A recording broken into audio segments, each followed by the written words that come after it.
오늘 말씀을 함께 나누기 전에 지난 시간 말씀을 좀 되돌아보겠습니다. 지난 시간에는 청지기 첫 번째 시간으로 거룩하라 라는 제목으로 말씀을 나누었는데요. 레위기 19장 2절이었어요. 청지기인 그리스도인은 거룩함이 있어야 되지 않겠습니까? 거룩이란 말 속에는 구별되다, 헌신하다, 순수하다 이런 뜻이 담겼다고 말씀을 드렸는데, 거룩함의 행위도 중요하지만은 기본적으로 마음이 더 중요합니다. 거룩, 즉 성화는 경건의 과정을 거치면서 완성이 되는데요. 말씀을 읽고 묵상하고 기도하고 봉사하고 구제하는 모든 일이 바로 경건이다, 이렇게 말씀을 드립니다. 경건의 실천으로 거룩함에 이르는 것이고, 이거는 일평생 해야 할 우리의 특권이자 의무다, 이렇게 말씀을 드립니다. 그러나 우리의 거룩은 완전하지도 완벽하지도 않습니다. 하나님이 거룩하시니까 우리도 거룩해야 한다고 하셨다고 해서 우리가 하나님과 같은 수준에 도달할 수 있느냐? 절대 그럴 수가 없죠. 오로지 아버지 능력에 의지해야 합니다. 성령 충만해서 감당을 해내야 하는 것입니다. 로마서 8장 14절은 무릇 하나님의 영으로 인도함을 받은 사람은 곧 하나님의 아들이다, 이렇게 말씀을 했고, 또 갈라디아서 5장 25절은 만일 우리가 성령으로 살면 또한 성령으로 행할지니라고 말씀을 합니다. 우리 모두에게 기도의 영이 임해서 하나님께 찾고 구하는 은혜가 넘쳐나야 할 것입니다. 기본적인 기독교 기본 교리에 대한 믿음이 있어야겠습니다. 하나님 말씀을 의심해서는 안 되는 것이죠. 그리고 삶이 곧 예배여야 한다라고 하는 말씀에 좀 초점을 두었으면 좋겠는데요. 주일을 지키는 거, 주일 성수, 이거 매우 중요합니다. 그러나 더 중요한 것은 이제 6일 동안 그리스도인답게 세상에서 빛과 소금 역할을 하면서 잘 사는 것입니다. 현재 우리가 서 있는 위치에서 어떠한가를 좀 점검을 해볼 필요가 있는데요. 우리가 어떤 모습으로 어떤 그 소리를 내고 살고 있습니까? 청지기인 그리스도인은 이제 거룩이라고 하는 몸값, 이름값이 있다는 거 아니겠어요? 세상 모든 사람들이 산 위의 동네인 우리를 지켜보고 있다는 사실을 기억해야 할 것입니다.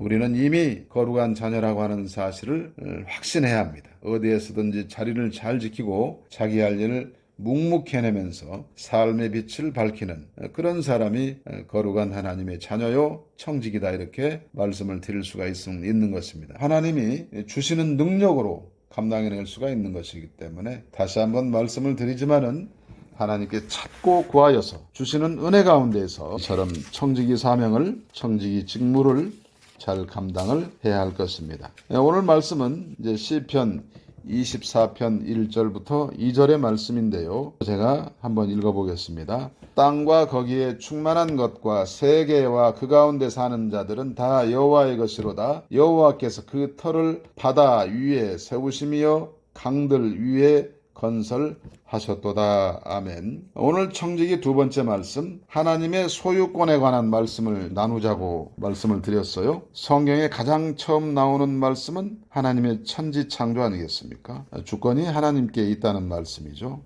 하나님이 모든 만물의 소유주라는 뜻입니다. 그러므로 청지기 사명을 부여받고 살아가는 그리스도인이 하나님의 소유권을 부정한다면 이거는 창조를 부정하는 것과 같습니다. 따라서 하나님의 소유권을 인정하는 것은 신앙생활의 기본 자세다, 이렇게 말씀을 드릴 수가 있어요. 창조주에게 소유권이 없다면 누가 소유권을 갖습니까? 소유권자인 하나님께서 하나님의 형상대로 지으신 사람에게 만물에 대한 사용권을 주셨다는 것입니다.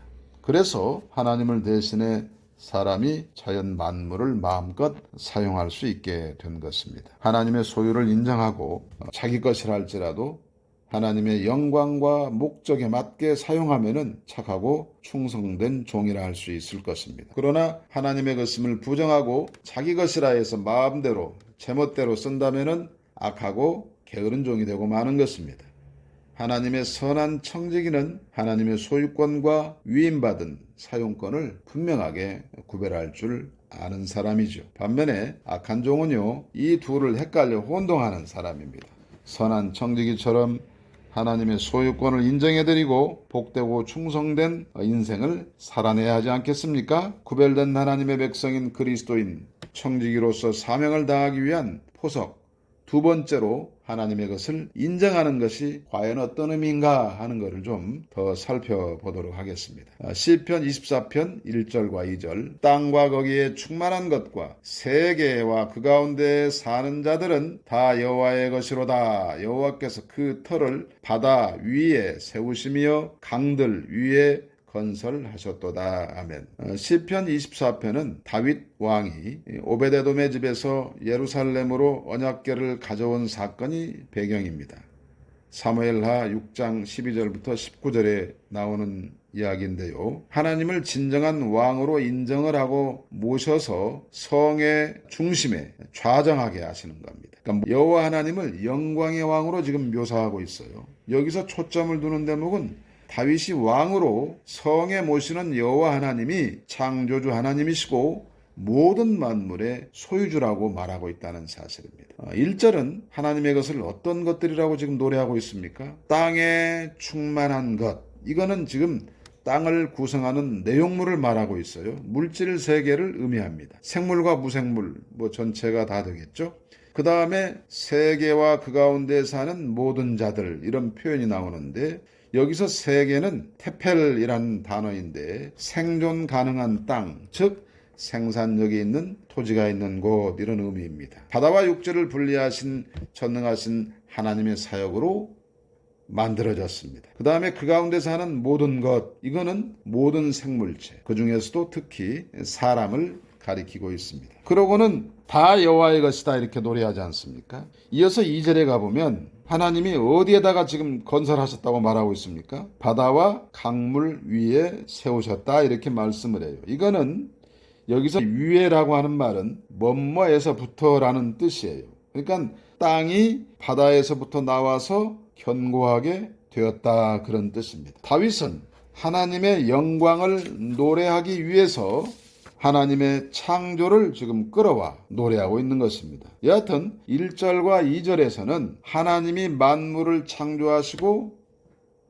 또 소유권자라고 하는 사실을 천명을 하고 있어요. 물론 우리는 창세기 1장 1절도 아주 잘 알고 있습니다만은 하나님께서 만물로부터 찬양과 경배를 받으시기에 합당한 이유가 바로 여기에 있는 것입니다. 창조주이시기 때문에 그렇습니다. 하나님이 아니시면 우리는 존재할 수가 없는 거 아니겠습니까? 그런데도 하나님께 영광을 돌리지 않는 사람들이 있는데요. 그거는 이제 마음이 부패해서 하나님을 모시기 싫어하기 때문에 그런 것입니다. 그래서 사도 바울은 로마서 1장 21절에 뭐라고 말씀을 했냐면은 하나님을 알되 하나님을 영화롭게도 아니하며 감사하지도 아니하고 오히려 그 생각이 허망하여지며 미련한 마음이 어두워졌나니 이렇게 말씀을 합니다. 그러니까는 아무리 벗어나고 싶고 그렇다 할지라도 결국 하나님의 백성은 하나님께로 돌아와야 하는 것입니다. 말라기 3장 7절은 이렇게 말씀을 해요. 만군의 여호와가 이르노라 너희 조상들의 날로부터 너희가 나의 규례를 떠나 지키지 아니하였었도다. 그런즉 내게로 돌아오라. 그리하면 나도 너희에게 돌아가리라 하였더니 너희가 이르기를 우리가 어떻게 하여야 돌아가리이까 하는도다. 아멘. 정말로 유대인들이 몰라가지고 하나님께 이렇게 물었겠습니까? 그 뒤에 이어지는 말씀을 통해서도 우리가 알 수가 있는데 하나님의 것을 자기 것처럼 여기고 아까워한 마음 그것이 문제 아니겠어요? 이거는 다음 시간에 이제 함께 또 나눌 텐데요. 오늘은 좀 그냥 넘어가겠습니다. 하나님의 것을 하나님의 것이라 인정하는 삶이어야 진정한 청직이요 그리스도인이다 이렇게 말씀을 드릴 수가 있는 것입니다. 그래서요 오늘 본문을 좀 생각을 해보면서 더 우리가 한번 생각을 한번 해봅시다. 그렇다면은 우리가 무엇을 좀 더 생각을 해봐야 할까요? 하나님의 소유권을 실제로 인정하고 있느냐의 여부라고 말씀을 드릴 수가 있겠습니다. 모두 그렇습니다 이렇게 말할 거예요. 그러나 실제로는 믿지 않는 세상 사람과 똑같이 하나님의 소유를 부인하면서 내 것은 내 것이라고 할 사람이 참 많지 않겠습니까? 교회를 드나드는 것 빼고는 안 믿는 사람과 전혀 다르지 않은 방식으로 살아가는 사람들이 많다 그런 말씀입니다. 정말 정직하고 부패 스캔들도 없고 그래야 맞는 거 아니겠습니까? 그런데 그리스도인이라고 하는 사람들의 수많은 언론에 보도되는 금융 스캔들 이거를 보면은 알 수가 있는 것입니다. 앞서 우리가 함께 나눈 것처럼 하나님이 만드셨기 때문에 하나님이 주인이시다. 그런 이유 말고도 우리는 또 다른 이유를 또 찾아볼 수가 있습니다. 생각을 해봐요.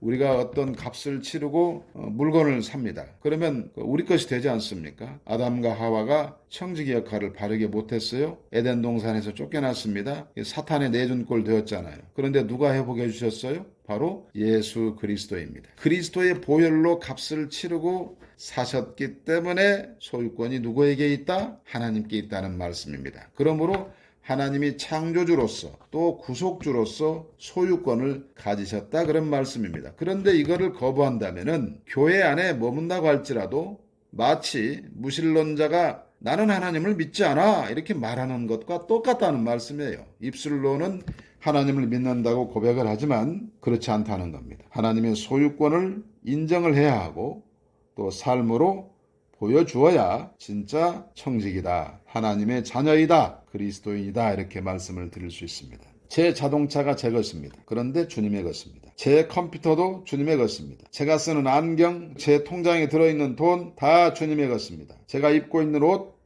그리고 무엇보다도 저 자신이 우리 주님의 것임을 깨닫습니다. 우리의 모든 소유와 우리 개개인 모두를 원하시는 주님이시다 하는 사실을 잊지 마시기를 바랍니다.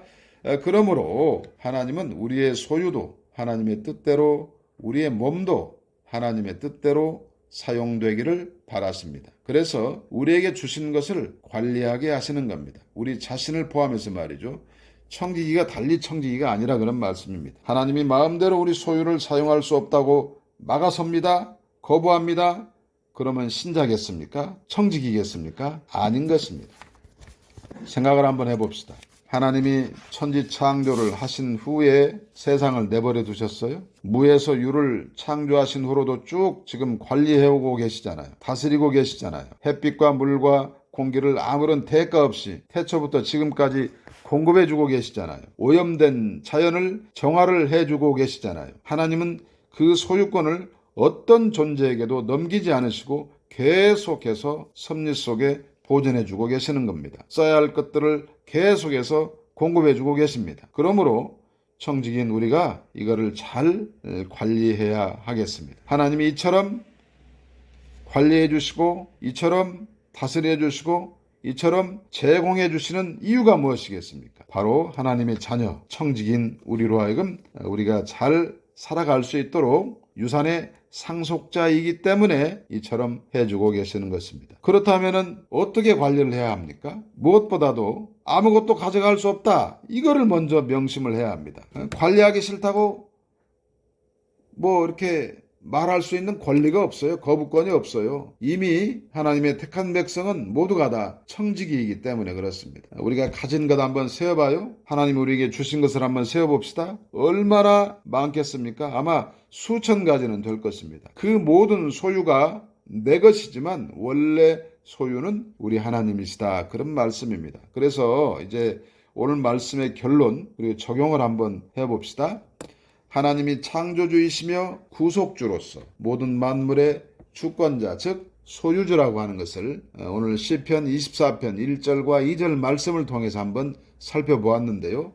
우리는 창세기 1장 1절 말씀으로 그 시작한 원리를 깨달을 수가 있어야 합니다. 살면서 필요한 것들을 하나님이 공급해 주신다는 사실이죠. 우리가 입술로는 고백을 하지만은 실천적으로는 무신론자나 불신자처럼 하나님의 소유권을 인정하지 않을 수도 있다는 사실을 똑똑히 기억해야 합니다. 그래서는 곤란한 것이죠. 우리는 우리의 재물을 비롯한 모든 소유와 우리 자신을 마땅히 하나님이 원소유주이시고 우리는 관리자인 청지기라고 하는 것을 알았습니다. 그러면 여기서 우리는 더 나아가야 돼요. 무슨 말이냐 하면은 우리의 부모와 자녀와 친구들, 동료들 그리고 심지어는 불편한 관계에 있는 모든 사람도 우리의 소유이면서 하나님이 원소유주로서 우리에게 맡기셨다 하는 데까지 생각이 이제 미쳐야 된다는 겁니다. 그래야 진짜 하나님의 소유권을 인정하는 것이요 청지기 역할을 하는 것이다 이렇게 생각해 볼 수가 있습니다. 그러므로 우리는 이제 결단을 해야 하는데요. 꾸미지 않은 순수한 마음으로 인정을 하고 실천을 해야 하겠습니다. 원수조차도 내 것이라고 여기고 우리 주님이 관리하라고 맡기셨음을 깨닫고 사랑하려고 하는 마음, 긍휼히 여기는 마음, 이런 게 이제 생겨야 되겠죠. 이처럼 살아가려고 하는 하나님의 자녀들에게 하나님은 그런 방식으로 살아가도록 이끌어 주신다고 하는 사실을 깨달을 필요가 있습니다. 새벽에 묵상을 하고 그리고 이제 시를 한 편 썼는데요. 제목이 알았습니다입니다. 제목이 알았습니다. 한번 제가 읽어보겠습니다. 모든 걸 다 주셨는데 원수같이 싫은 사람도 거기 있음을 알았습니다. 이웃을 사랑하라 하셨는데 그 원수같이 싫은 사람도 이웃임을 알았습니다. 원수도 사랑하라 하셨는데 그 원수도 주신 내 것이라 그러신 걸 알았습니다. 좀 더 일찍 알았더라면 참 좋았을 걸 그랬습니다.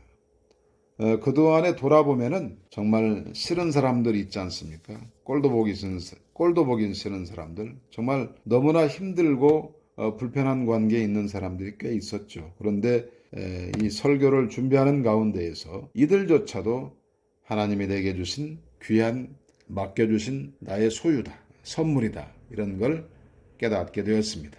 아무쪼록 한 주간도 귀한 말씀을 붙들고 청지기로서 확신 속에 우리 주님의 뜻을 따라서 열심히 살아서 보다 풍성한 결실을 얻으시기를 우리 주님의 이름으로 축복합니다.